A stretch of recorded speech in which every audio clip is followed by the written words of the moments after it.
Goal, nation's leading institute.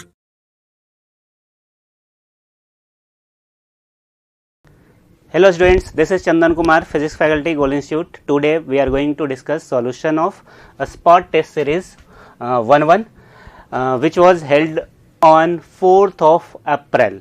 चलिए तो start करते हैं. फिजिक्स सेक्शन में क्वेश्चन आया था 101 से लेके 150 तक. क्वेश्चन नंबर 101 से स्टार्ट करेंगे. ठीक है, तो चलिए स्टार्ट करते हैं. A particle of mass m is executing SHM if amplitude is A and frequency n by 2, the value of its force constant. इस सवाल के अंदर आपसे फोर्स कांस्टेंट का वैल्यू पूछ रहा है. फोर्स कांस्टेंट होता क्या है? ये फोर्स कांस्टेंट हो जाता है बच्चे K और ये हो जाएगा m ओमेगा स्क्वायर के बराबर. किसके बराबर हो जाएगा? m ओमेगा स्क्वायर के बराबर. ठीक है, तो m ओमेगा को हम लोग लिख सकते हैं 2 पाई f का स्क्वायर. चलिए पुट कर लेते हैं. तो m हो गया 2 पाई. फ्रीक्वेंसी बच्चे दे रखा है यहाँ पे n बाई 2. सवाल में आप देखेंगे तो फ्रीक्वेंसी क्या दे रखा है? n by 2. तो n बाई 2 का स्क्वायर. ठीक है, कट गया तो यहाँ से बचा पाई स्क्वायर n स्क्वायर और into m. Pi square n square m. देख लेते हैं ऑप्शन. तो 101 का सही ऑप्शन आपको दिख रहा होगा. ये हो जाएगा ऑप्शन नंबर 3. क्लियर है? तो 101 का करेक्ट ऑप्शन है ऑप्शन नंबर 3. अगला सवाल देखेंगे बच्चों, क्वेश्चन नंबर 102. तो चलिए देखते हैं. हाँ, A body starting from rest covers a distance of 26 meter in the 7th second. The constant acceleration of the body is. सवाल समझ में आ गया होगा. सिंपल सा सवाल है, काइनेमेटिक्स का है. क्या बोला जा रहा है कि एक बॉडी रेस्ट से स्टार्ट करता है. रेस्ट से स्टार्ट करने का मतलब उसका इनिशियल वेलोसिटी 0 हो जाएगा और बोला जा रहा है कि डिस्टेंस कवर कर रहा है 27 मीटर इन 7th सेकेंड, है ना. तो डिस्टेंस 7th सेकेंड के अंदर कितना है? 26 मीटर, है ना. एस एन हम लोग जानते हैं. एस एन एथ जो होता है वो होता है u plus A by 2 minus 1, है ना. एस एन एथ कितना दे रखा है? एन एथ मतलब 7th सेकेंड का दे रखा है, 7 सेकेंड का. तो ए है 26, u है 0, ए बाई 2 n 7th है तो 7 हो जाएगा माइनस 1. ठीक है, तो 26 इज इक्वल टू इधर आ जाएगा 7 इंटू 2 14 माइनस 1 13 ए बाई 2. ठीक है, और यहाँ से सॉल्व करेंगे इसको तो ए आ जाएगा 26 इंटू 2 अपॉन 13 4 मीटर पर सेकेंड स्क्वायर. क्या आ जाएगा? 4 मीटर पर सेकेंड स्क्वायर. आई होप आपको समझ में आ गया होगा. तो 102 का करेक्ट ऑप्शन बन रहा है बच्चे ऑप्शन नंबर 1. ठीक है, तो 102 का करेक्ट ऑप्शन है ऑप्शन नंबर 1. अगला सवाल देखेंगे 103. हाँ, what is the nature of change in internal energy in the following 3 thermodynamical processes shown in the figure. यहाँ पे आप देखेंगे 3 ग्राफ्स हैं, है ना, और किसके किसके बीच में है? प्रेशर एंड वॉल्यूम के बीच में 1, 2 एंड 3. ध्यान से देखेंगे आप तीनों ग्राफ को, है ना. तो जो ग्राफ है वो एक साइक्लिक प्रोसेस को रिप्रेजेंट कर रहा है, चाहे आप फर्स्ट ग्राफ में देखें, सेकंड में देखें या थर्ड ग्राफ में देखें, है ना. इंडिकेटर डायग्राम है. तो साइक्लिक प्रोसेस में क्या होता है बच्चे? साइक्लिक प्रोसेस में डेल्टा यू 0 होता है. आपको पता होना चाहिए. तो यहाँ पे तीनों का तीनों ही क्या है? साइक्लिक प्रोसेस है. तो इन सब के अंदर क्या होगा? Delta you change in internal energy क्या हो जाएगा? 0. तो 103 का करेक्ट ऑप्शन आपको दिख गया होगा. Delta U is equal to 0 in all the cases. तो 103 का करेक्ट ऑप्शन है ऑप्शन नंबर 4. अगला सवाल देखेंगे क्वेश्चन नंबर 104. तो चलिए देखते हैं. हाँ, 104 इंस्ट्रूमेंट से है. screw gauge has least count of 0.02 millimeter and there are 100 divisions in its circular scale the pitch of the screw gauge is, है ना। स्क्रू गॉज का क्या पूछ रहा है हमसे, पिच पूछ रहा है। बहुत आसान सवाल है। पिच जो है वो हो जाता है number of circular scale division into least count, है ना। और इसमें सब कुछ दे रखा है। Number of circular scale division अगर आप देखेंगे तो इसके अंदर 100 है, तो ये हो जाएगा 100 और इंटू 0.02 mm, तो ये आ जाएगा बच्चे 2 mm। पिच कितना आ जाएगा 2 mm, और इसको आप लिख सकते हैं 2 इंटू 10⁻³ मीटर। ठीक है, ऑप्शन देख लेते हैं इसमें। 104 का आपको ऑप्शन मैच कर रहा है, ऑप्शन नंबर 2। तो 104 का करेक्ट ऑप्शन है ऑप्शन नंबर 2। अगला सवाल देखेंगे, क्वेश्चन नंबर 105। बहुत ही आसान सवाल है, आप देख रहे हैं, मतलब एक स्टेप में बन जा रहा है सवाल। 105 the stress versus strain graph for wires of materials A and B is as shown in the following figure. If by A and by B are the Young's modulus of the material, then relation हमें इसमें find out करना है। आप सवाल देखेंगे तो option के अंदर रिलेशन दे रखा है Young's modulus of A and Young's modulus of material B के बीच में। तो सबसे पहले तो हम यंग्स मॉडुलस दोनों को लिख लेते हैं। यहाँ पे जब आप ग्राफ देखेंगे तो ग्राफ देख के क्या समझ में आ रहा है कि ये जो ग्राफ है स्ट्रेस एंड स्ट्रेन के बीच में है, तो इसका जो स्लोप होता है, slope that is tan theta, वो बताता है बच्चे यंग्स मॉडुलस, हमने पढ़ा है ना। तो अगर मैं ए का बात करूं तो बाई ए इक्वल टू हो जाएगा tan 60 डिग्री, है ना, और tan 60 हो जाता है √3। और इसी तरीके से अगर बाई बी लिखूं तो हो जाएगा इसका स्लोप tan 45 डिग्री और इसका हो जाएगा वैल्यू 1। अब इन दोनों को अगर मैं डिवाइड कर दूं by A upon by B तो हो जाएगा √3, और बाई ए इक्वल टू हम लोग लिख सकते हैं √3 बाई बी। अब ऑप्शन देख लीजिए कौन सा है, by A equal to √3 by B, और ये आपको दिख रहा है ऑप्शन नंबर 2 के अंदर। तो करेक्ट ऑप्शन हो जाएगा ऑप्शन नंबर 2। तो 105 करेक्ट ऑप्शन ऑप्शन नंबर 2। अगला सवाल देखेंगे, क्वेश्चन नंबर 106। तो चलिए देखते हैं। स्टेटमेंट बेस्ड सवाल है 106। Statement 1, a spring has potential energy when it is compressed और स्ट्रेच्ड। सही बात है, जब भी स्प्रिंग को हम स्ट्रेच करते हैं या कंप्रेस करते हैं तो पोटेंशियल एनर्जी होता है ना, और उसका रिलेशन होता है पोटेंशियल एनर्जी का ½ हम लोग जानते हैं। ठीक है, तो पहला स्टेटमेंट तो सही है। जब भी एक्सटेंशन एक्स कुछ ना कुछ होगा, चाहे आप कंप्रेस करो या फिर इलोंगेट करो, दोनों ही केस में क्या होगा, पोटेंशियल एनर्जी। ठीक है। Statement 2, in both cases a spring force will do negative work. अच्छा, दूसरा स्टेटमेंट देख लेते हैं। अब मान लो ये स्प्रिंग है, ये नेचुरल लेंथ में है। अब जब इसको तुम इलोंगेट करोगे, एक्सटर्नल फोर्स लगाओगे, इलोंगेशन का देख रहे हैं हम अभी, है ना, इलोंगेशन का देख रहे हैं। तो जब आप एक्सटर्नल फोर्स लगाओगे, ठीक है, तो स्प्रिंग फोर्स किधर होता है, अंदर के तरफ, तो डिस्प्लेसमेंट होगा आगे, स्प्रिंग फोर्स लगेगा अंदर के तरफ, तो वर्क डन बाय स्प्रिंग क्या आएगा, नेगेटिव। सही बात है। यही चीज अगर कंप्रेशन के लिए देखोगे,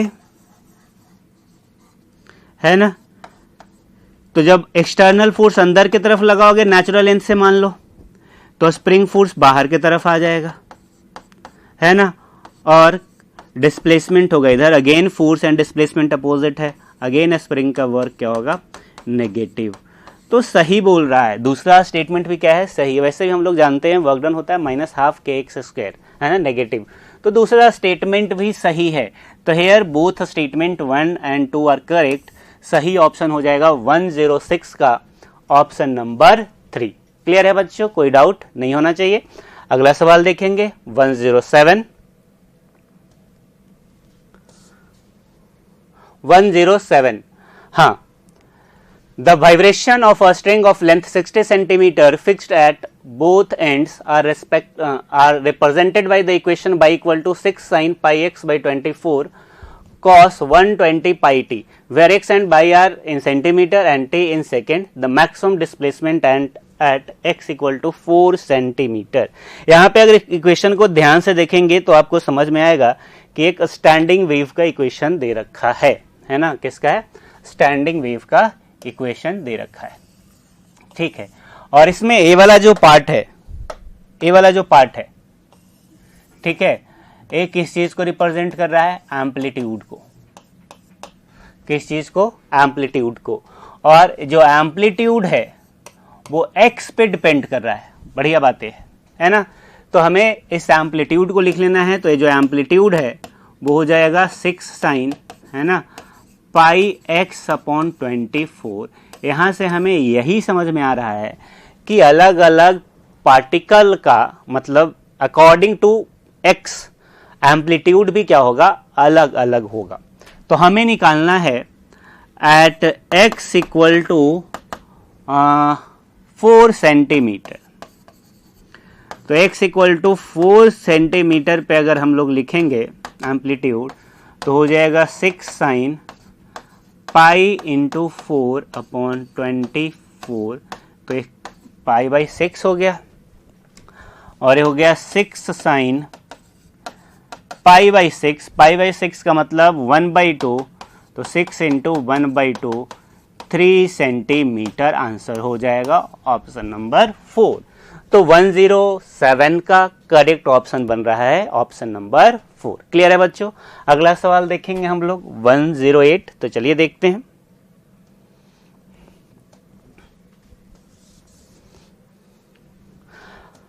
A simple pendulum of mass m swings about point B between extreme position A and C.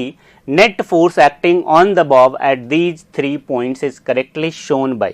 अब यहाँ पे देखिए, यहाँ पे ध्यान से देखिए क्या बोला जा रहा है। यहाँ पे आपको ऑप्शन के अंदर बहुत सारे डायग्राम दिख रहे होंगे, है ना, 1, 2, 3 एंड 4। यहाँ पे A एंड C जो है वो एक्सट्रीम पोजीशन है।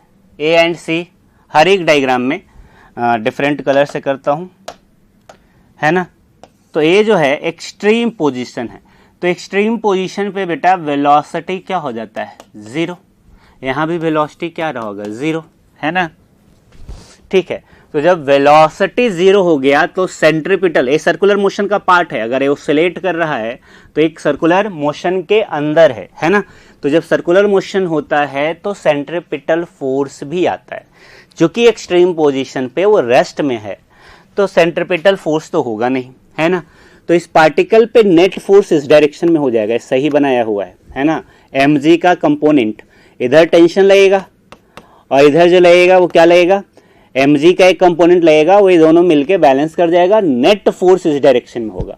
सिमिलरली यहाँ पे भी वही चीज होगा, टेंशन इधर लगेगा, mg का एक कंपोनेंट इधर लगेगा, नेट फोर्स इस डायरेक्शन में आएगा, क्योंकि रेस्ट में सेंट्रीपिटल फोर्स होगा ही नहीं। जब मीन पोजीशन पे आओगे तो नीचे mg हो जाएगा, ऊपर टेंशन हो जाएगा, ठीक है। और चूंकि ये सर्कुलर मोशन कर रहा है और इसके पास वेलोसिटी है तो इस पे जो नेट फोर्स है वो अंदर की तरफ, सेंटर की तरफ आएगा, mv²/r।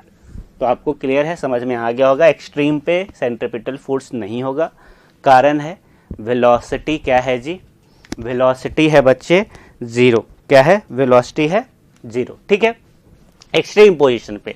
और मेन पोजीशन पे वेलोसिटी है तो जो एक्सेलरेशन होगा वो टुवर्ड्स द सेंटर होगा। तो सही ऑप्शन आपको दिख गया होगा। इस सवाल का सही ऑप्शन है ऑप्शन नंबर 1, ठीक है। यहाँ पे ऊपर की तरफ हमसे क्या पूछ रहा है, नेट फोर्स, यहाँ पे इधर, यहाँ पे इधर। क्लियर है। ए हो नहीं सकता, वैसे ही दिख रहा है। ए नहीं हो सकता, है ना, क्योंकि एक्सट्रीम पोजीशन पे इस डायरेक्शन में फोर्स होता नहीं तो ऊपर जाता है ना, इस तरीके से।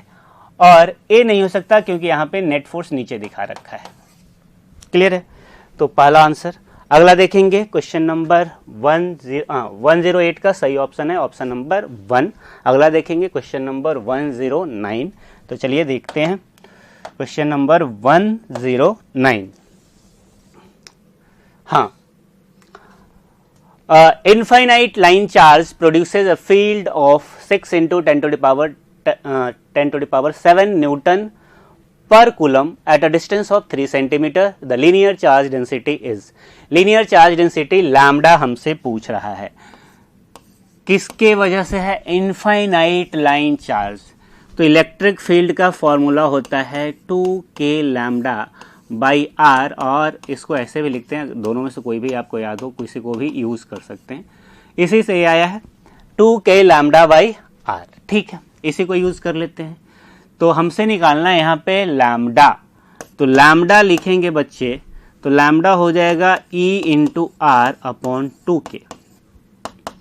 E है 6 into 10 to the power 7, R है 3 into 10 to the power -2 centimetre है, इसलिए मीटर में लिख रहा हूं, 9 into 10 to the power 9। K का वैल्यू 9 इंटू 2 18, 6 इंटू 3 18, कट गया, ये हो गया, ऊपर जाएगा -2 10 टू द पावर -4। तो 109 का करेक्ट ऑप्शन बन रहा है बच्चे ऑप्शन नंबर 3। क्लियर है, कोई प्रॉब्लम नहीं होना चाहिए। अगला सवाल देखेंगे 110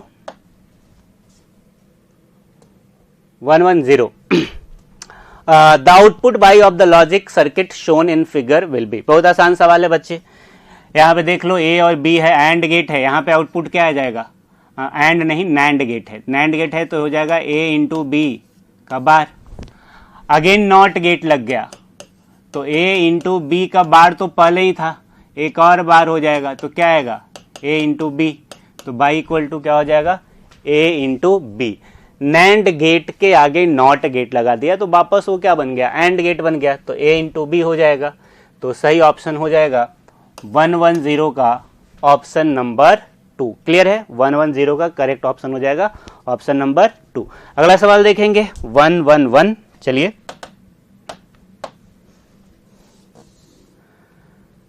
the binding energy of the nuclei A and B are EA and EB respectively.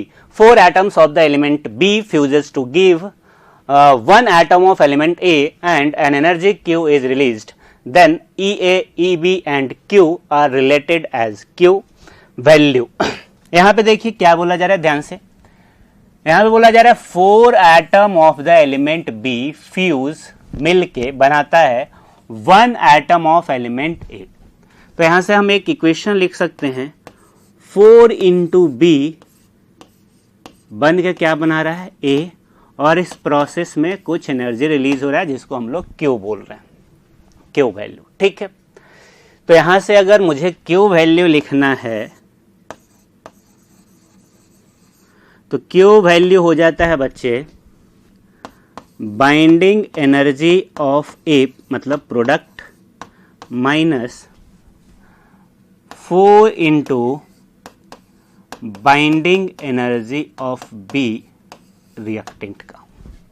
ठीक है, तो बाइंडिंग एनर्जी ऑफ ए दे रखा है सवाल में ई ए,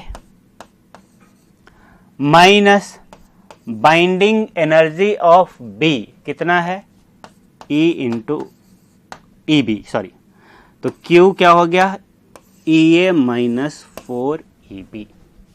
Q क्या हो गया? EA minus 4 EB। ऑप्शन देख लीजिए, और ये हो जाएगा ऑप्शन नंबर 4। तो 111 का करेक्ट ऑप्शन है ऑप्शन नंबर 4। किसी तरह का कोई समस्या नहीं रहा होगा। ठीक है, अगला देखेंगे क्वेश्चन नंबर 112।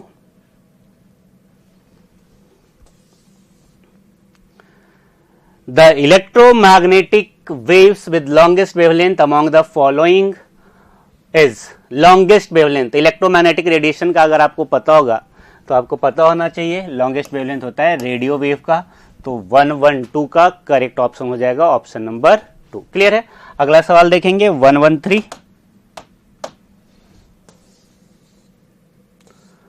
हाँ, कोर्सिविटी and retentivity of soft iron. Soft iron को हम लोग यूज करते हैं इलेक्ट्रोमैग्नेट के अंदर, और इसका लो कोर्सिविटी एंड लो रिटेंटिविटी होता है। तो 113 का करेक्ट आंसर हो जाएगा ऑप्शन नंबर 2। क्लियर है, अगला सवाल देखेंगे 114।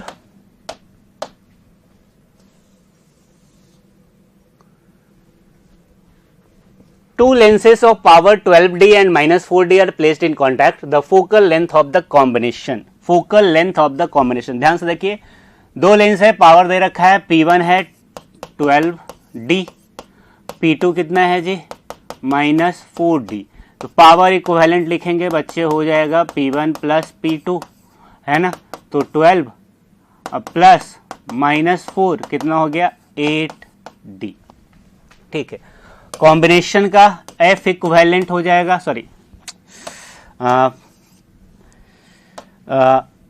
F इक्विवेलेंट हो जाएगा 1/P इक्विवेलेंट। तो 1/8D है ना, तो इसको 100/8 लिख सकते हैं, 12.5 सेंटीमीटर आएगा, है ना। क्या आ जाएगा 12.5 सेंटीमीटर। और 114 का करेक्ट ऑप्शन बनेगा ऑप्शन नंबर 1। क्लियर है बच्चों, तो 114 का करेक्ट ऑप्शन है ऑप्शन नंबर 1। अगला सवाल देखेंगे 115। Which of the following curves correctly represent the variation of capacitive reactance? Capacitive reactance, ठीक है, ये क्या हो गया, इधर हम लोग रखेंगे ग्राफ जो है वो XC और किसके बीच में है, फ्रीक्वेंसी के बीच में, है ना। तो हमें पता होना चाहिए XC होता है 1/ωc, और लिख सकते हैं 1 ओमेगा को 2π न्यू इंटू C। C तो कांस्टेंट होगा, XC is inversely proportional to frequency nu, है ना। इन्वर्सली प्रोपोर्शनल टू फ्रीक्वेंसी है और उसी के बीच में ग्राफ है, मतलब हाइपरबोलिक होगा, है ना। तो सही आपको दिख गया होगा, कौन सा हो जाएगा 115 का ऑप्शन नंबर 3। तो 115 का करेक्ट ऑप्शन है ऑप्शन नंबर 3। अगला सवाल देखेंगे 116। चलिए देखते हैं। हाँ, 6 resistances are connected as shown in figure. If total current flowing is 1.5 ampere, then the potential difference VA minus VB is. Potential difference लिखना है VA minus VB। यहाँ पे देख सकते हैं 1.5 एम्पियर करंट फ्लो कर रहा है। देखो बच्चे, हमें पोटेंशियल डिफरेंस लिखना है इसके बीच में, तो इसका आर इक्विवेलेंट लिख लेंगे तब भी कोई प्रॉब्लम नहीं है ना। तो इसको ए और इसको बी, अगर इसको आर इक्विवेलेंट लिख दे 1.5 एम्पियर, है ना, इसको आर इक्विवेलेंट लिख दे, तो आर इक्विवेलेंट लिखेंगे तो क्या हो जाएगा। आर इक्विवेलेंट देखो इस सर्किट का बहुत आसान है, 999 कितना हो जाएगा 3। इस सर्किट का इक्विवेलेंट बनाएंगे तो इधर हो जाएगा 3 ओम। 9 और 9 तीनों पैरेलल में है, इनका अगर इक्विवेलेंट निकालोगे तो 3 आएगा, तो 3 बना दिया। 9 और 9 18, और 18 पैरेलल में है तो कितना आ जाएगा 9 ओम। ठीक है, ए हो गया और ए बी हो गया। ठीक है, अब 9 और 3 कितना हो जाएगा, सीरीज में है तो 12 ओम, है ना। अब VA माइनस VB मुझे लिखना है तो मैं लिखूंगा 1.5 इंटू 12 कितना हो जाएगा 18 वोल्ट। तो 116 का करेक्ट ऑप्शन बन रहा है बच्चे ऑप्शन नंबर 4। तो 116 करेक्ट ऑप्शन ऑप्शन नंबर 4। अगला सवाल देखेंगे क्वेश्चन नंबर 117। बहुत आसान पेपर आया है आप लोगों का। हाँ, अगेन आसान है, इक्विवेलेंट कैलकुलेट करना है, सब तो आता ही होगा आपको। 4 equal capacitors each of capacity 2C are arranged as shown. The effective capacitance between points A and B is. Effective capacitance हमें कैलकुलेट करना है A and B के बीच में। यहाँ पे 4 कैपेसिटर है, हर कैपेसिटर का जो कैपेसिटी है वो कितना है 2C है, और हमें इस सर्किट का इक्विवेलेंट बताना है। अब इसका इक्विवेलेंट बताने के लिए पहले इसको सॉल्व करेंगे, फिर इसके साथ इसको सीरीज में सॉल्व करेंगे, फिर पैरेलल में सॉल्व करेंगे। तो CAB मैं लिख देता हूँ, कितना हो जाएगा, तो 2 पैरेलल में हो गया 4, है ना। 2 पैरेलल में कितना हो गया 4, और एक 4 से 2 हो गया सीरीज में, तो 4 into 2C upon 4 plus 2 6C। ठीक है, और फिर वापस पैरेलल में आ गया 2C। क्लियर है, तो अब यहाँ से देखेंगे तो ये हो जाएगा 4C/3 यहाँ क्या आ जाएगा 4c/3 प्लस 2c, तो ये हो जाएगा 10c/3। ठीक है, कितना आ जाएगा 10c/3। सही ऑप्शन है ऑप्शन नंबर 2। तो 117 का करेक्ट ऑप्शन है ऑप्शन नंबर 2। अगला सवाल देखेंगे 118 118 यहां पे मैच करना है कॉलम 1 को कॉलम 2 से। न्यूक्लियर प्रोसेसेस दे रखा है ना, और उस तरफ कॉलम 1 के अंदर और 2 के अंदर इक्वेशन दे रखा है, हमें मैच करना है। तो पहला है alpha decay, beta decay, fusion, proton emission. Alpha decay का अगर बात करें तो अल्फा डीके में जो एटॉमिक नंबर है Z डिक्रीज हो जाता है, Z-2 हो जाता है, और मास नंबर हो जाता है A-4। तो यहाँ पे देखिए राइट हैंड साइड में जो कॉलम 2 है उसमें कौन सा ऐसा इक्वेशन है जिसमें एटॉमिक नंबर 2 से डिक्रीज हो रहा है ना, और मास नंबर 4 से डिक्रीज हो रहा है। तो आपको साफ साफ दिख गया होगा यहाँ पे 2 का डिफरेंस और यहाँ पे 4 का डिफरेंस, है ना, दिख गया होगा। तो पहला जो है उसका मैच कर चुका है क्यों। ठीक है, दूसरा बीटा डीके, वो भी उसमें भी beta plus decay. Beta plus decay मतलब पॉजिट्रॉन का डीके। जब बीटा प्लस डीके होता है तो एक प्रोटॉन कन्वर्ट हो जाता है एक न्यूट्रॉन और एक पॉजिट्रॉन में। तो अगर प्रोटॉन न्यूट्रॉन में कन्वर्ट हो रहा है इसका मतलब एटॉमिक नंबर 1 से डिक्रीज कर जाएगा, मास नंबर पे किसी तरह का कोई चेंज नहीं आएगा। तो हमें वो इक्वेशन देखना चाहिए जिसके अंदर मास नंबर में तो चेंज नहीं हुआ है लेकिन एटॉमिक नंबर 1 से घट गया है, और आपको दिख गया होगा option number P, mass number वही है, एटॉमिक नंबर 1 से घट चुका है। तो बीटा डीके इसका हो जाएगा पी। फ्यूजन, फ्यूजन आसानी से पकड़ में आ जाएगा। यहाँ पे इक्वेशन देख लीजिए, हेवियर न्यूक्लियाई लाइटर न्यूक्लियाई में ब्रेक कर रहा है तो इसका तो एस हो जाएगा। प्रोटॉन इमिशन, प्रोटॉन इमिशन में क्या होगा बच्चे, प्रोटॉन बाहर आ रहा है तो एटॉमिक नंबर भी घटेगा 1 से और मास नंबर भी 1 से घटेगा। तो एटॉमिक नंबर 1 से घटा 83 से 82 हुआ और मास नंबर भी 85 से 84 हुआ, तो इसका हो जाएगा आर। तो QPSR, QPSR सही ऑप्शन है ऑप्शन नंबर 1। तो 118 का करेक्ट ऑप्शन है ऑप्शन नंबर 1। क्लियर है बच्चों, समझ गए होंगे। अगला सवाल देखेंगे 119 सॉरी हाँ, a mass m is moving with a constant velocity along a line parallel to the x-axis away from the origin. Its angular momentum with respect to the origin. Its angular momentum with respect to the origin. ध्यान दीजिएगा इस सवाल को समझने के लिए। मान लीजिए इसको समझ लेते हैं थोड़ा सा मैथमेटिकली क्या हो रहा है। A mass m is moving with constant velocity along a line parallel to the x-axis. चलो मैं एक लाइन ड्रॉ कर देता हूं पैरेलल टू द x-axis। ए है बच्चे x-axis, ए है y-axis।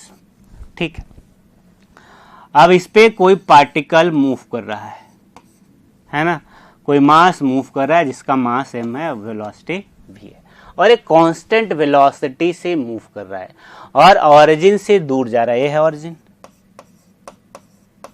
ठीक है, तो इसका अगर एंगुलर मोमेंटम लिखें, इस पार्टिकल का एंगुलर मोमेंटम L, तो L एंगुलर मोमेंटम क्या हो जाएगा जी, mv, और इनटू मान लो ये कुछ भी डिस्टेंस है, मान लो a, तो mv इंटू a, यही होगा ना, परपेंडिकुलर डिस्टेंस। अरे mv r परपेंडिकुलर, यही तो होता है angular momentum, mv r perpendicular, है ना। अब ध्यान से देखो, अगर इस लाइन पे पार्टिकल मूव करेगा तो m तो कांस्टेंट ही है, पार्टिकल v भी कांस्टेंट ही है, सवाल में ही बोल रखा है, तो m भी तो कांस्टेंट है। ठीक है, और इसी लाइन पे अगर मूव करेगा तो जो r परपेंडिकुलर है वो भी कांस्टेंट रहेगा ना, वो भी तो कांस्टेंट ही हो जाएगा a के बराबर। तो यहाँ पे सब के सब क्या हैं, कांस्टेंट हैं, सब के सब क्या हैं, कांस्टेंट है। तो क्या हो जाएगा, रिमेन्स कांस्टेंट। तो 119 का करेक्ट ऑप्शन हो जाएगा ऑप्शन नंबर 1.3। क्लियर है बच्चों?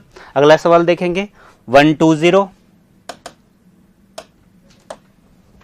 हाँ, क्वेश्चन नंबर 120 देखते हैं। A bullet hits and gets embedded in a solid block resting on a horizontal frictionless table, what is conserved. अब देख लीजिए यहाँ पे कोलिजन हो रहा है ना, और उसी के अंदर बुलेट क्या किया, हिट किया ब्लॉक को और उसी के अंदर रह गया। ठीक है, तो इसमें क्या कंजर्व होता है? हम लोग को पता है कोलिजन में एक ही चीज कंजर्व होता है और वो क्या होता है, momentum.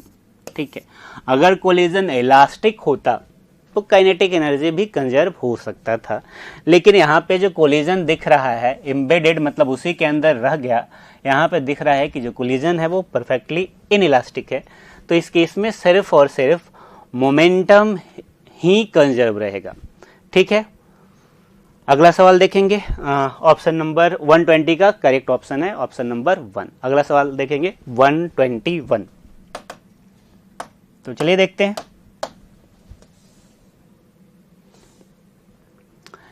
AD currents are produced when. Eddy currents कब प्रोड्यूस होता है बच्चे? एडी करेंट का डेफिनेशन अगर जानते होगे, है ना, तो अगर किसी मेटल पीस को वेरिएबल मैग्नेटिक फील्ड के अंदर रख दोगे, किसी कंडक्टर को, मान लो मैग्नेटिक फील्ड है और ये मैग्नेटिक फील्ड चेंजिंग है, टाइम के साथ इंक्रीज कर रहा है और डिक्रीज हो रहा है ना, तो मेटल ब्लॉक्स के अंदर ऐसे सर्कुलर लूप्स बनेंगे करंट के, है ना, क्या बनेंगे, करंट के सर्कुलर लूप्स बनेंगे और इन्हीं करंट्स को एडी करंट बोलते हैं। ये बहुत ज़्यादा हीट प्रोड्यूस करता है। ठीक, तो इसके लिए क्या जरूरी है, एक तो वेरिएबल मैग्नेटिक फील्ड चाहिए और मेटल का बल्क पीस चाहिए, है ना, उसी के अंदर ये हो पाएगा। ठीक है, तो metal is kept in varying magnetic field. 121 का करेक्ट ऑप्शन है ऑप्शन नंबर 4। अगर आप एडी करंट पढ़े होंगे, आप उसको अगर समझते होंगे तो आपको ये पता होगा, है ना, बताने वाला सवाल नहीं था। तो 121 का करेक्ट ऑप्शन हो गया ऑप्शन नंबर 4। अगला सवाल देखेंगे।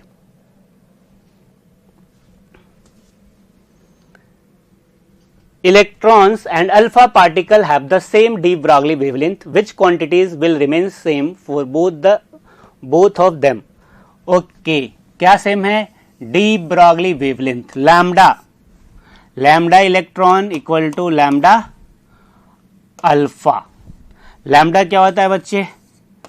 p इलेक्ट्रॉन p अल्फा, तो p electron p alpha same रहेगा,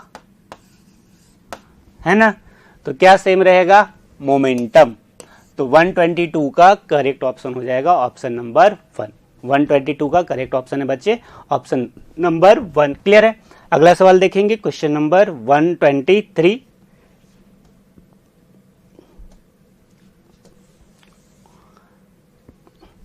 An LED is constructed from a PN junction diode using gallium GaSa P, एक डायोड है जो इस चीज से बना हुआ है, इस मटेरियल से, गैलियम है, आर्सेनिक एंड फॉस्फोरस है, and the energy gap is 2.4 electron volt. The wavelength of the light emitted will be. Wavelength हमें कैलकुलेट करना है। लैम्डा क्या हो जाता है बच्चे? लैम्डा हो जाएगा HC/E, E इक्वल टू होता है HC/ लैम्डा, है ना, तो लैम्डा हो जाएगा HC/E। H का वैल्यू आप लोग जानते हैं 6.63 इंटू 10⁻⁻34। स्पीड ऑफ लाइट हो जाएगा 3 इंटू 10⁸ और एनर्जी है 2.4 इलेक्ट्रॉन वोल्ट, तो 2.4 इलेक्ट्रॉन वोल्ट है तो 1.6 इंटू 10⁻19। क्लियर है? इसको सॉल्व करेंगे बच्चे तो अराउंड आता है अराउंड 5180 एंगस्ट्रॉम। ठीक है, तो सही ऑप्शन हो जाएगा 123 का ऑप्शन नंबर 2। आसान है, फॉर्मूला बेस्ड है, कुछ करना नहीं था, तो 123 का करेक्ट ऑप्शन ऑप्शन नंबर 2 है। ठीक है, अगला सवाल देख लेते हैं 124। हाँ, the ratio of wavelength of the last line of Paschen series and the last line of Lyman series. अच्छा, तो अगर पास्शियन सीरीज का हम लोग बात करें तो क्या हो जाएगा? R पास्शियन हो जाता है लाइमन बार्मर पास्शियन 3, तो ये 3 का स्क्वायर हो जाएगा लास्ट लाइन है तो 1/∞, तो हो जाएगा r/9। ठीक है, इसी तरीके से दूसरा है Lyman and the last line of Lyman. Lyman के लिए अगर लिखेंगे बच्चे तो r यहाँ पे हो जाएगा 1 - 1/∞ और ये आएगा r। ठीक, अगर इन दोनों को डिवाइड कर दे, हमसे पूछ रहा है the ratio of wavelength of Paschen, ऊपर पास्चन होना चाहिए, तो इसके लिए आपको क्या करना पड़ेगा, दूसरे वाले इक्वेशन में पहले वाले से डिवाइड करना पड़ेगा। तो ये आ जाएगा λp/λl दूसरे वाले में से, और आ जाएगा r/r/9 जो कि 9 के बराबर आएगा, तो 9:1 हो जाएगा। क्या आ जाएगा, r/r/9, तो 9:1, 124 का करेक्ट ऑप्शन बनेगा ऑप्शन नंबर 1। क्लियर है बच्चों, तो 124 का करेक्ट ऑप्शन है ऑप्शन नंबर 1। अगला सवाल देखते हैं 125। Question number 125, a particle tied to a string of negligible weight and length L is swung in a horizontal circular path with constant angular velocity having period t. If the string length is shortened by L/4 while the particle is in motion, the time period will be। थोड़ा सा correction है, ध्यान दीजिएगा। इस सवाल में यहाँ पे बाई के जगह पे 2 होगा तभी आंसर आएगा, तो इसको 2 मान के चलिए, है ना। बाई के जगह पे क्या मानना है, 2। ठीक है, तभी ऑप्शन बनेगा, नहीं तो ऑप्शन कोई आएगा नहीं। ठीक है, अब इसमें क्या बोल रहा है कि एक पार्टिकल है, मास m है स्ट्रिंग से, और वो रोटेट कर रहा है विद एंगुलर वेलोसिटी ओमेगा, तो इसका एंगुलर मोमेंटम हो जाएगा I × ओमेगा, जो कि हो जाएगा mr² और ml² इंटू ओमेगा। अब बच्चे टॉर्क 0 है तो एंगुलर मोमेंटम कांस्टेंट रहेगा, है ना, दैट इज mr² ओमेगा जो है वो कांस्टेंट रहेगा। मास तो कांस्टेंट ही है, तो r² इंटू ओमेगा भी क्या रहेगा, कांस्टेंट रहेगा। और आप बोल सकते हैं r² जो है वो इन्वर्सली प्रोपोर्शनल टू ओमेगा होगा। और हम लोग जानते हैं कि ओमेगा जो है वो inversely proportional to time period होता है, ओमेगा = 2π/t, है ना। तो हम बोल सकते हैं कि r² inversely proportional to omega and omega inversely proportional to t, मतलब r² is directly proportional to t, है ना। तो r1/r2 हो जाएगा t1/t2 और इधर हो जाएगा स्क्वायर। ठीक है, चलिए पहले लेंथ L था, है ना, और बाद में क्या हो गया, L/4, इसलिए 2 होना चाहिए, है ना, इसलिए 2 होना चाहिए। का स्क्वायर t1/t2, तो t1 t था, तो हो जाएगा 16 = t/t2 और t2 हो जाएगा बच्चे t/16। क्लियर है, तो सही ऑप्शन हो जाएगा ऑप्शन नंबर 3। तो 125 का करेक्ट ऑप्शन बन रहा है 3, बस ध्यान रखिएगा यहाँ बाई की जगह पे 2 होगा। क्लियर है। क्वेश्चन नंबर 126 देखेंगे हम लोग। A satellite revolves around the earth in an elliptical orbit, it's speed is. Satellite अगर अर्थ के अराउंड रिवॉल्व कर रहा है एलिप्टिकल ऑर्बिट में तो क्या होगा, greatest, its speed is greatest neither when it is closest nor greatest when it is closest to the earth. सही बात है, पास होता है तो स्पीड ज्यादा होता है, तो 126 का करेक्ट ऑप्शन हो जाएगा ऑप्शन नंबर 2। क्या हो जाएगा, ऑप्शन नंबर 2। अगला देखेंगे 127। The speeds of 5 molecules of a gas are as follows, the root mean square speed of this molecules. VRMS पूछ रहा है हमसे, VRMS हो जाता है बच्चे V1² + V2² V3², है ना। VRMS स्क्वायर करते हैं, मीन करते हैं, रूट करते हैं, तो वही है /n। ठीक है, यहाँ पे 5 है तो 3 का स्क्वायर, 4 का स्क्वायर, 5 का स्क्वायर, 6 का स्क्वायर प्लस 7 का स्क्वायर /5। तो 9 + 16 25 + 25 50 86 प्लस 49, 86 प्लस 49 बाई 5, 135 आ गया। तो रूट अंडर 135 अपॉन 5, ठीक है। ये आ जाएगा रूट 27, तो 27 3 इंटू 3 इंटू 3, तो हो जाएगा 3 रूट 3, तो हो जाएगा 17, 1.7 इंटू 3 51, 5.2, कितना आ जाएगा बच्चे 5.2। तो 127 का करेक्ट ऑप्शन बनेगा ऑप्शन नंबर 1। 127 का करेक्ट ऑप्शन बनेगा ऑप्शन नंबर 1। अगला सवाल देखेंगे 128। If there are 2n capacitor in parallel connected to V volt source, then energy stored is equal to 2n capacitors in parallel. C equivalent क्या हो जाएगा, parallel में है तो 2n इंटू सी है ना, और इन सबको V वोल्ट के सोर्स से कनेक्ट कर दिया, तो एनर्जी स्टोर्ड कितना हो जाएगा, एनर्जी स्टोर्ड अगर लिखेंगे तो हो जाएगा half C equivalent into V square. तो हाफ सी इक्विवेलेंट कितना हो गया 2nc और इंटू वी स्क्वायर, तो आ जाएगा nc वी स्क्वायर। सही ऑप्शन बन रहा है ऑप्शन नंबर 1। तो 128 का करेक्ट ऑप्शन है बच्चे ऑप्शन नंबर 1। अगला देखेंगे question number 129।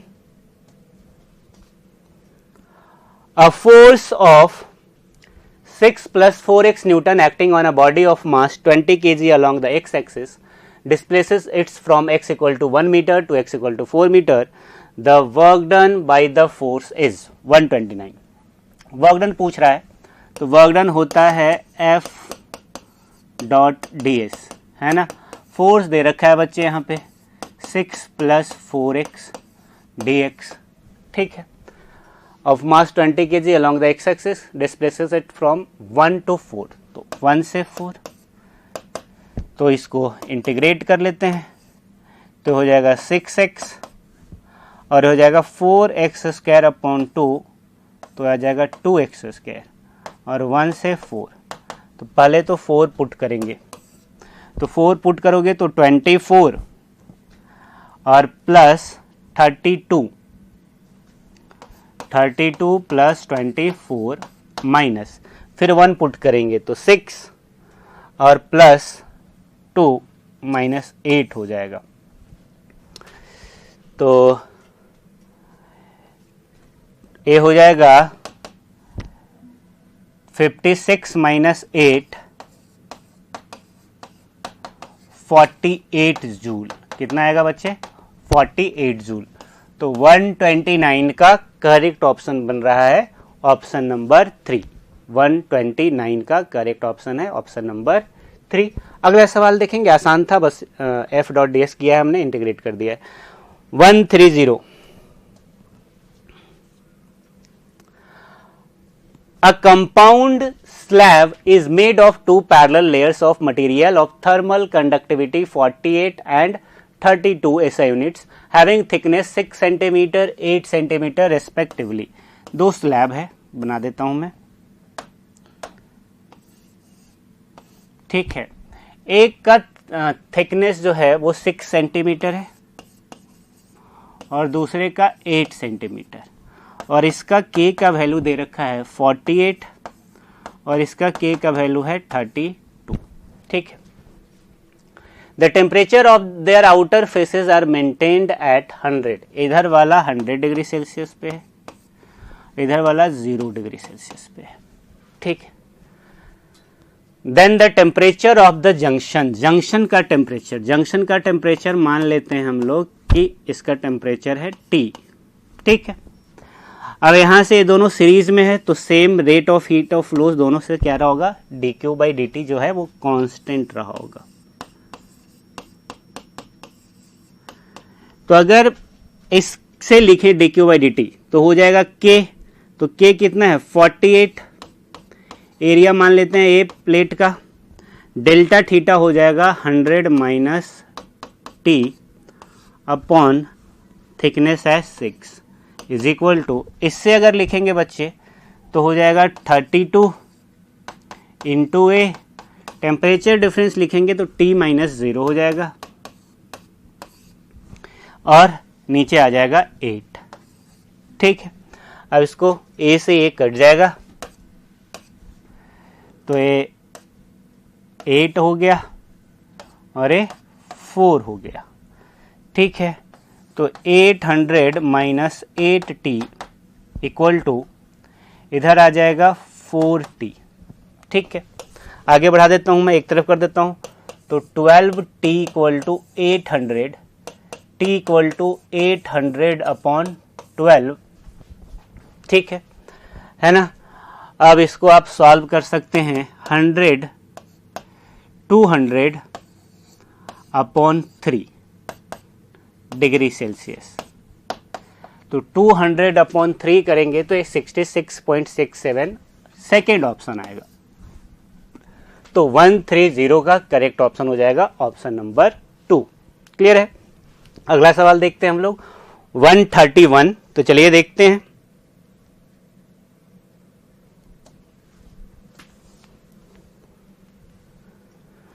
The total electric flux emanating from a closed surface enclosing 5 alpha particle is 5 alpha particle is।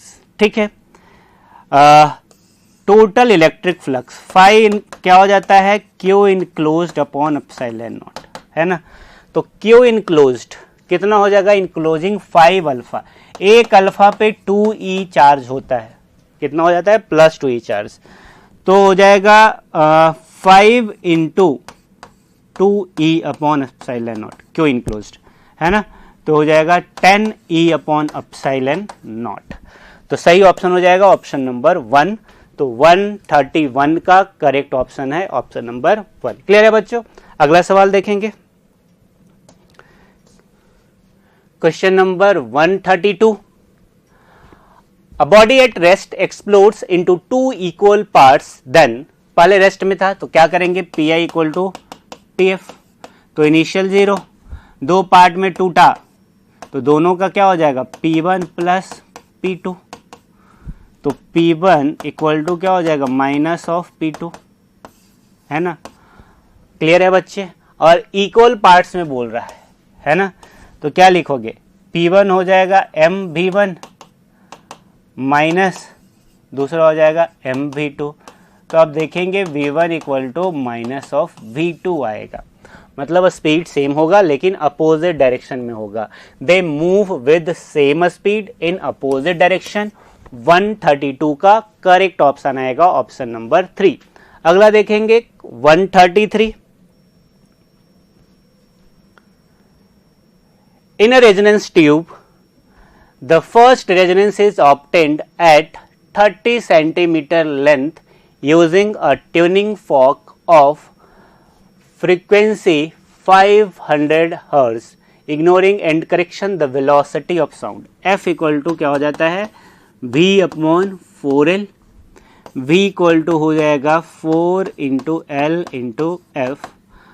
4 first resonance जो हुआ है उसके लिए जो लेंथ है वह है 30 सेंटीमीटर, तो 0.3 और फ्रीक्वेंसी कितना है जी 500।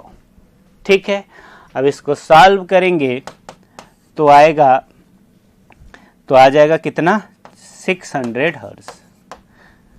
तो 133 का करेक्ट ऑप्शन हो जाएगा ऑप्शन नंबर 1। क्या हो जाएगा ऑप्शन नंबर 1। अगला देख लेते हैं question number 134। An air bubble in a glass slab with refractive index 1.5 is 6 cm deep when viewed from one surface and 4 cm deep when viewed from opposite face. The thickness of the slab। देखो बच्चे एक slab है, ठीक है,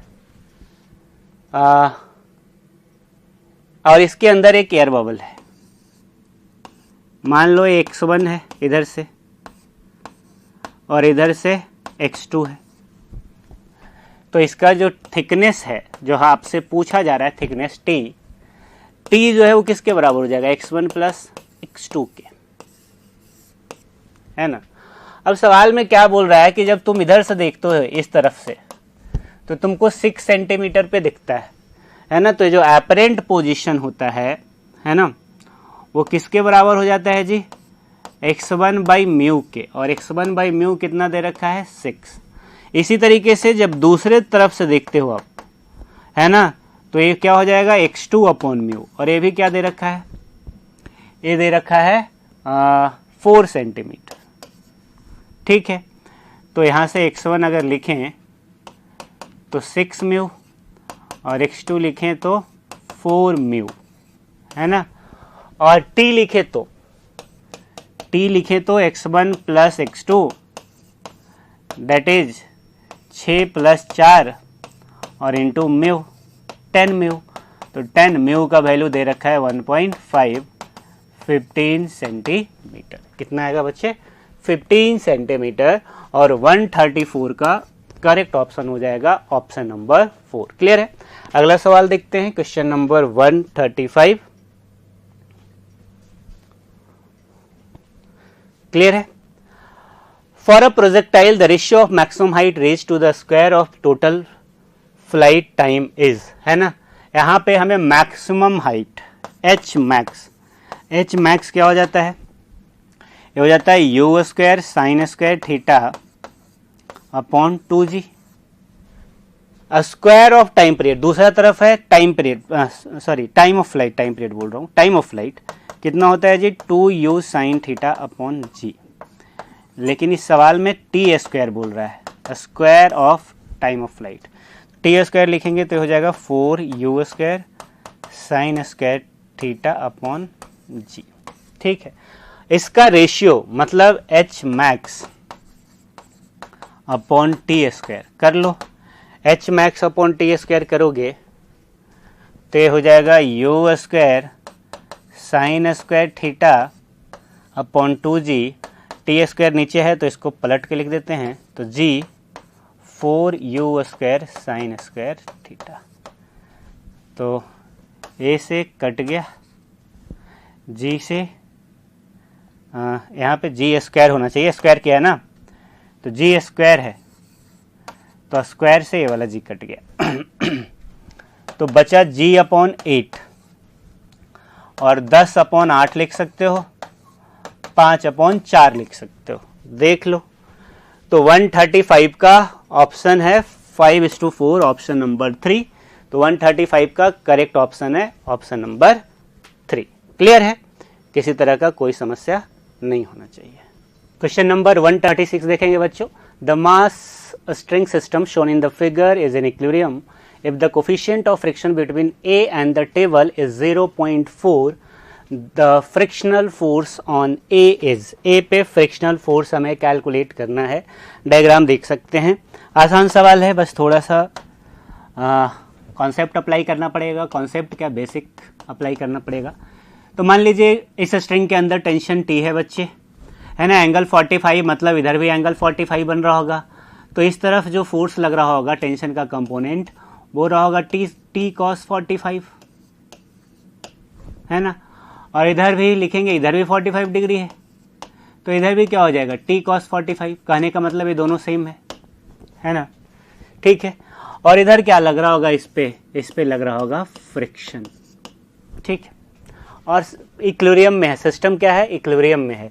तो मैं लिख सकता हूँ टी कॉस 45 ऊपर डायरेक्शन में और नीचे हो जाएगा माइनस 0.5 kg है, 500 ग्राम है मतलब, into g, m into g equal to 0। यहाँ से पता चल रहा है कि टी कॉस 45 जो है वो 5 न्यूटन के बराबर है। दूसरा, अगर हम हॉरिजॉन्टल डायरेक्शन में बात करें तो हॉरिजॉन्टल, ये तो वर्टिकल डायरेक्शन में अभी फोर्स को 0 किया हमने। हॉरिजॉन्टल डायरेक्शन में अगर बात करें तो एक्स के अलॉन्ग फोर्स क्या हो जाएगा, 0।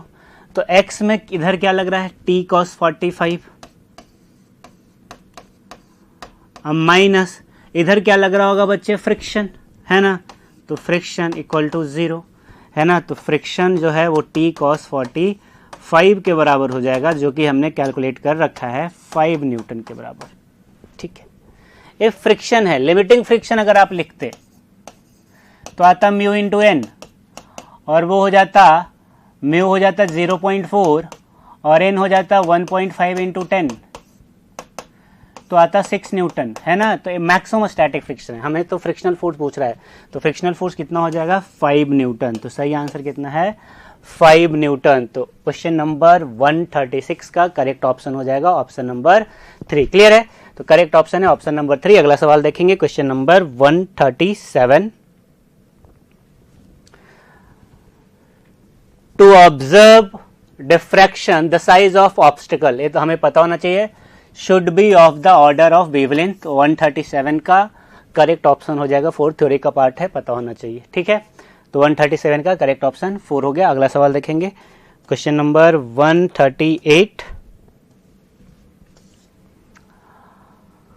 A rod of 25 centimeter length is moving perpendicular to uniform magnetic field of intensity, magnetic field B दे रखा है 8 into 10 to the power minus 4.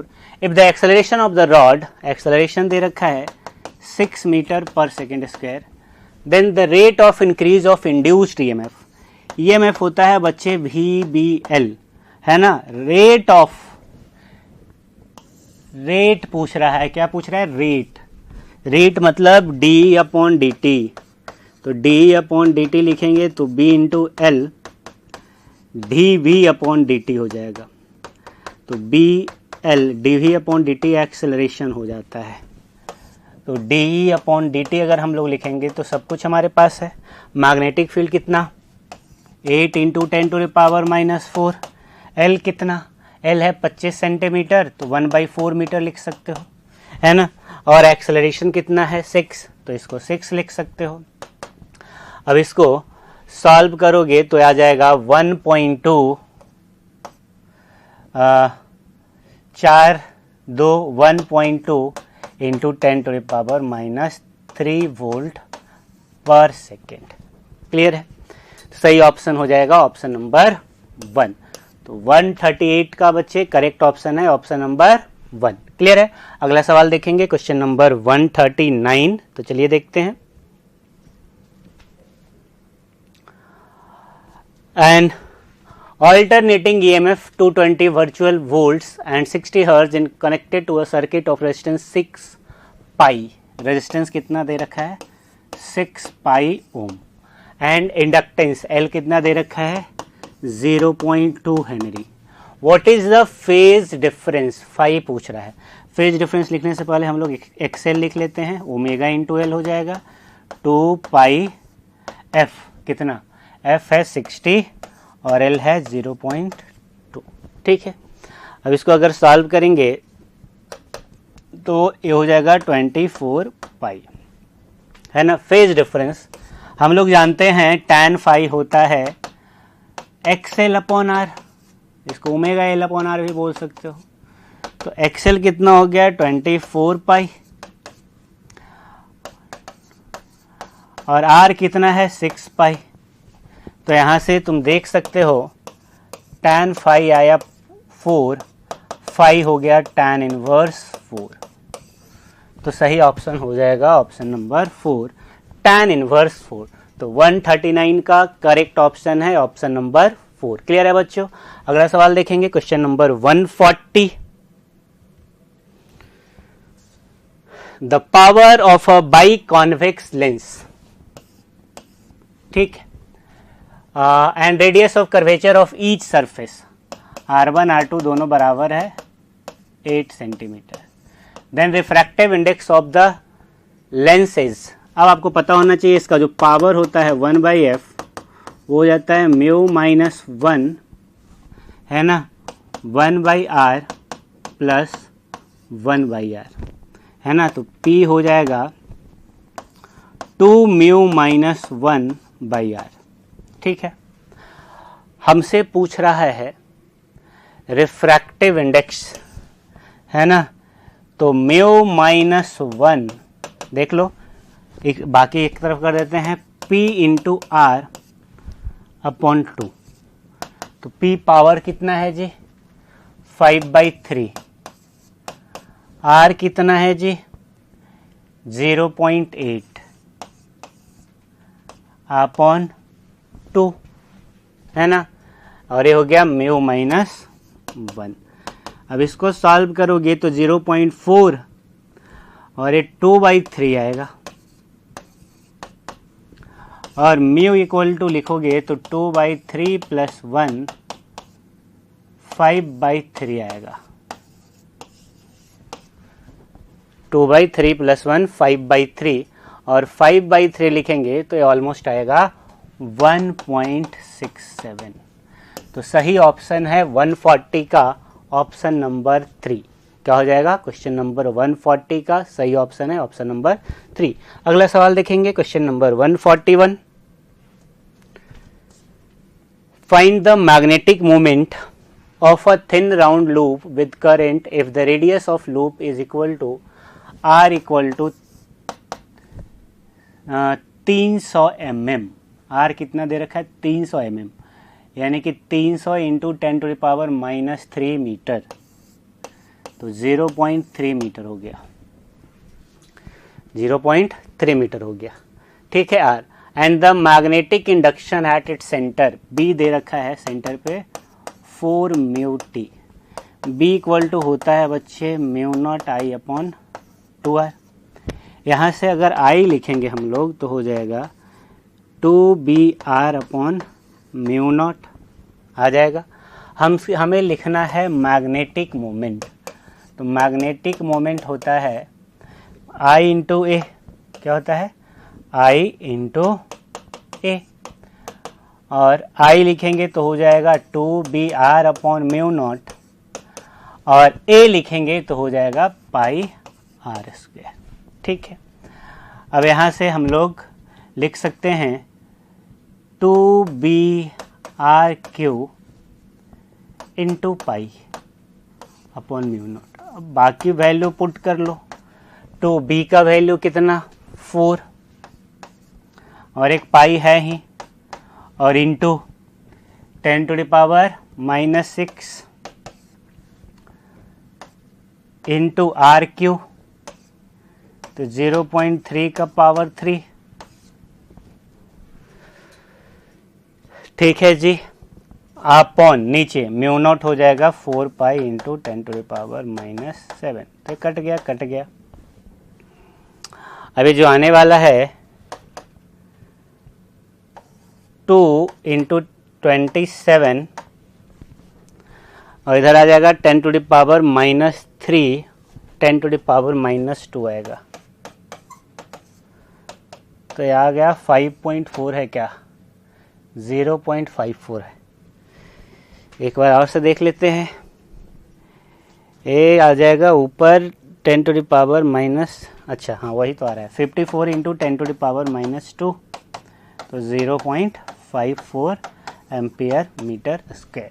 तो 141 का आप देख सकते हैं करेक्ट ऑप्शन है ऑप्शन नंबर 3। तो 141 का करेक्ट ऑप्शन ऑप्शन नंबर 3। अगला सवाल देखेंगे 142। A battery of EMF 24 volt is connected to a group of resistance as shown in figure. The potential difference VA minus VB between the points A and B is। यहाँ पे ध्यान से देखिए, पहले तो हम लोग करंट बाई बैटरी लिख लेते हैं, आसान हो जाएगा थोड़ा। तो देखोगे तो 4 और 2 सीरीज में है, सॉरी 6 और 2 सीरीज में है, इधर भी 6 और 2 सीरीज में है, तो 8 और 8 4 हो गया, 4 4 8। आर इक्विवेलेंट अगर इस सर्किट का लिखोगे तो आएगा 8 ओम। करंट बैटरी से लिखोगे तो हो जाएगा 24/8 3 एम्पियर। तो अगर 3 एम्पियर यहाँ पे करंट है तो इसमें जाने वाला है हाफ, इधर जाने वाला है 1.5 एम्पियर, दोनों तरफ रेजिस्टेंस सेम है, और इधर जाएगा 1.5 एम्पियर। ठीक है, ए पॉइंट हो गया पी। अब तुम लिखोगे Vp माइनस Va यहाँ से, तो I इंटू आर हो जाएगा, तो 1.5 इंटू 2, और इसी तरीके से Vp माइनस Vb लिखोगे तो आ जाएगा 1.5 इंटू 6।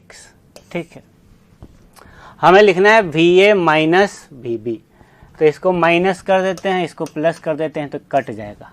यहाँ बच जाएगा बच्चे Vb माइनस Va, और यहाँ हो जाएगा माइनस। तो ये हो जाएगा 9 -3 है ना, -9 और +3, तो VB माइनस VA आएगा -6 वोल्ट, VA माइनस VB हो जाएगा 6 वोल्ट। कितना आ जाएगा? 6 वोल्ट। करेक्ट ऑप्शन हो जाएगा ऑप्शन नंबर 2। तो क्वेश्चन नंबर 142 का करेक्ट ऑप्शन है ऑप्शन नंबर 2, 6 वोल्ट। क्लियर है? अगला सवाल देखेंगे क्वेश्चन नंबर 143।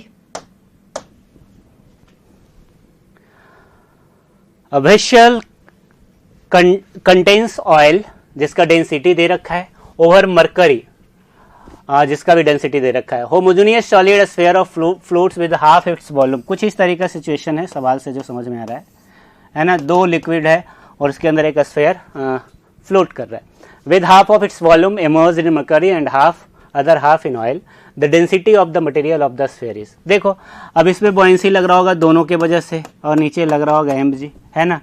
तो FB1 प्लस FB2 मतलब ये दोनों लिक्विड की वजह से buoyancy equal to mg। Buoyancy होता है वॉल्यूम, टोटल वॉल्यूम अगर स्फीयर का v मान लिया जाए तो हाफ V/2 into density of liquid 0.6 into g plus V/2 दूसरा density 13.6 into g equal to volume, total volume हो गया V, डेंसिटी ऑफ सॉलिड वही तो पूछ रहा है, सिग्मा मान लेते हैं और into ji.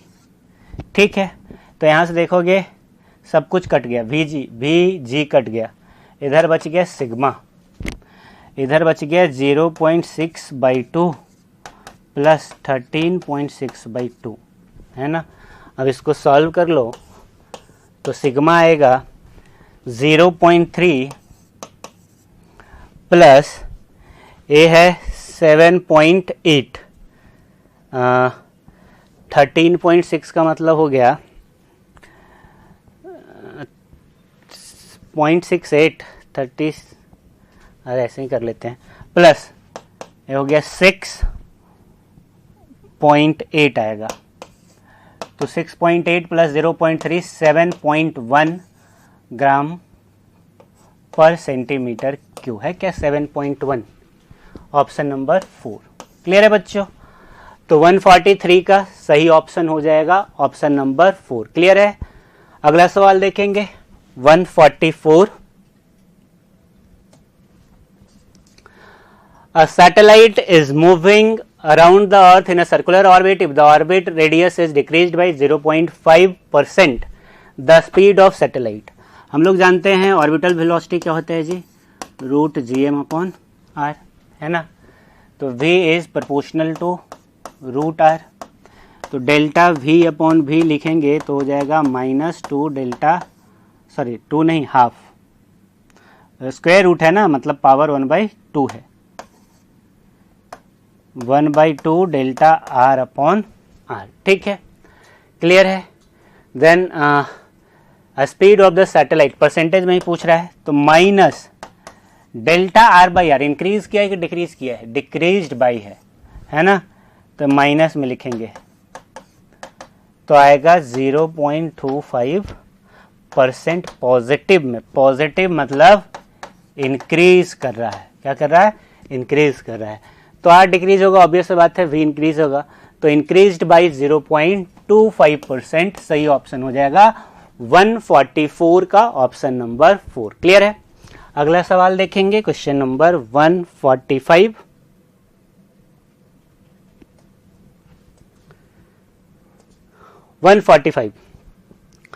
Two concentric coils, each of radius equals to the 4 pi centimeter, are placed at right angle to each other. If 6 ampere, 8 ampere are the current flowing through the two coils respectively, the magnetic field। B1 लिख लेते हैं, B1 लिखेंगे तो आएगा μ0I/2r, μ0 हो जाएगा 4 pi into 10⁻⁻7, I है 6, 2r है, और r हो जाएगा 4 pi इंटू 10⁻⁻2, तो 4 pi गया, 3 इंटू 10⁻⁻5 आया। इसी तरीके से अगर B2 दूसरे की वजह से लिखेंगे वहाँ भी हो जाएगा μ0I/2r, तो again 4 pi into 10 to the power minus 7, इस बार करंट है 8, 2 इंटू, है ना, दोनों का रेडियस सेम है, तो 4 pi into 10 to the power minus 2, तो वापस इस बार आया 4 into 10 to the power minus 5। ठीक है, अब नेट मैग्नेटिक फील्ड लिखोगे root under b1 square plus b2 square होगा। क्या हो जाएगा? b1 square plus b2 square, और तुमको समझ में आ रहा होगा, हो जाएगा 5 into 10 to the power minus 5। तो 5 into 10 to the power minus 5, 145 का करेक्ट ऑप्शन हो जाएगा ऑप्शन नंबर 3। क्लियर है? तो 145 करेक्ट ऑप्शन है ऑप्शन नंबर 3। क्लियर है बच्चों? अगला सवाल देखेंगे, ये दोनों परपेंडिकुलर होगा ना, क्योंकि बोल रहा है सवाल में। अगला सवाल देखते हैं, 146 in Young's double slit experiment when wavelength used is 4000 angstrom and the screen is 80 centimeter, lambda दे रखा है 4000 angstrom, है ना, and the screen is 80 centimeter from the slit, capital D दे रखा है 0.8, the fringe are ए दे रखा है बीटा 0.16 बाइट, what is the distance between slit? Beta हो जाता है बच्चे लैम्डा डी अपॉन डी, हमसे पूछ रहा है डिस्टेंस बिटवीन स्लिट, डी हो जाएगा lambda D upon beta, lambda हो जाएगा 4 10 to the power minus 10, D हो गया 0.8 और बीटा हो गया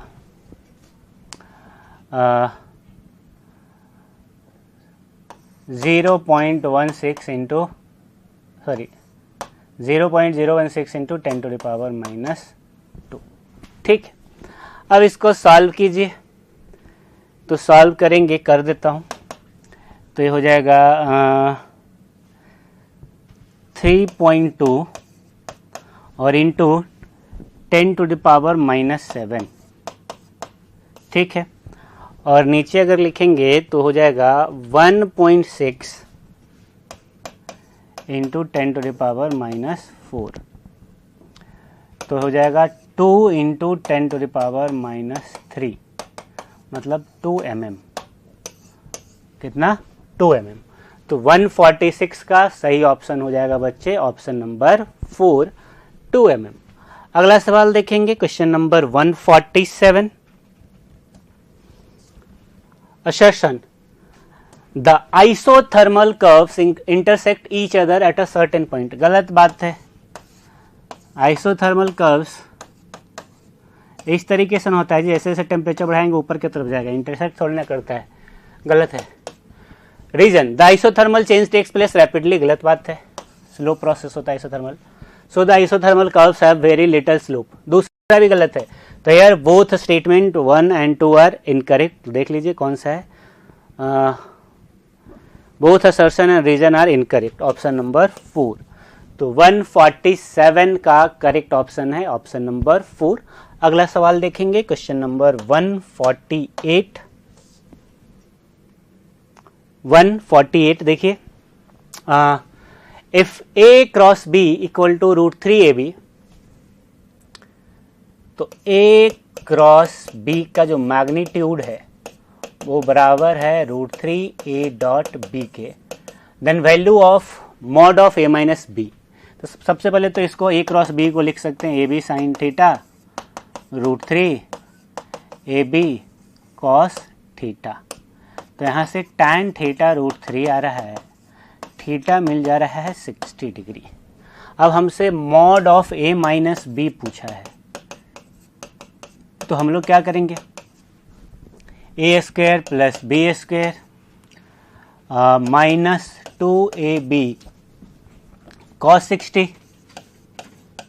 का पावर क्या हो जाएगा 1/2, है ना, तो ये हो जाएगा A square plus B square, cos 60 होता है बच्चे 1/2, तो ये माइनस ए भी बच जाएगा और पावर हो जाएगा हाफ। तो देख लीजिए इसमें से कौन सा ऑप्शन आपको दिख रहा है। तो मेरे को तो दिख रहा है ऑप्शन नंबर 2, तो 148 का करेक्ट ऑप्शन है ऑप्शन नंबर 2। अगला सवाल देखेंगे क्वेश्चन नंबर 149। तो चलिए देखते हैं। Find the current flows through a copper wire of length 0.8 meter, area of cross section 5 mm when connected to a battery of 6 volt। Take electron mobility देख रखा है, चार्ज ऑन इलेक्ट्रॉन दे रखा है, density of electron दे रखा है और current हमसे पूछ रहा है।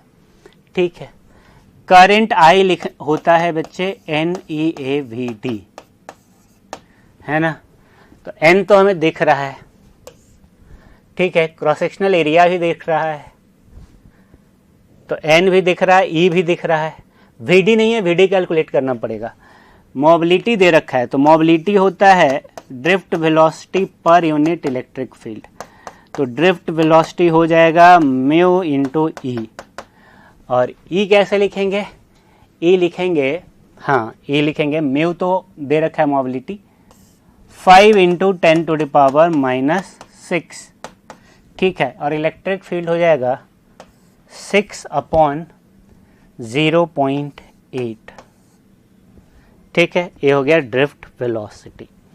अब आई लिख लेते हैं, आई हो जाएगा एन, एन का value 8 into 10 to the power 28, E का value 1.6 into 10 to the power -19, A का value 5 into 10 to the power -6 metre square में लिख रहा हूँ, ठीक है, ए भी लिख दिया। वीडी, वीडी का वैल्यू इधर है 5 into 10 to the power -6, mu का वैल्यू जो गिवन था, और इंटू 6/0.8, और इसको जब आप सॉल्व करेंगे तो आएगा 2.4 एम्पियर। क्या आ जाएगा? 2.4 एम्पियर। क्लियर है बच्चों? तो 149 का सही ऑप्शन हो जाएगा ऑप्शन नंबर 2। ठीक है, अगला सवाल देखेंगे, लास्ट सवाल है क्वेश्चन नंबर 150। हाँ, the pulleys and the strings shown in the figure are smooth and negligible mass. For the system to remains in equilibrium, the angle theta should be. ये वाला एंगल पूछ रहा है। चलो एबीडी बना लेते हैं इसका। ऊपर लग रहा होगा टी, नीचे लग रहा होगा एम जी, और अगर इक्विलिब्रियम में है तो टी किसके बराबर? एम जी के बराबर, है ना। वही टेंशन यहाँ पे लग रहा होगा बच्चे, उसी का कंपोनेंट इधर आएगा, वही टेंशन इधर, उसका कंपोनेंट इधर।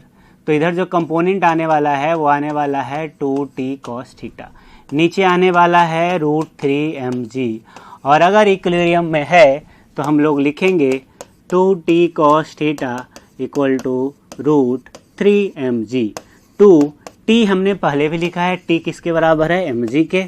mg cos theta equal to √3 mg, mg cut गया, cos थीटा इक्वल टू आया √3/2, थीटा इक्वल टू आएगा बच्चे 30 डिग्री।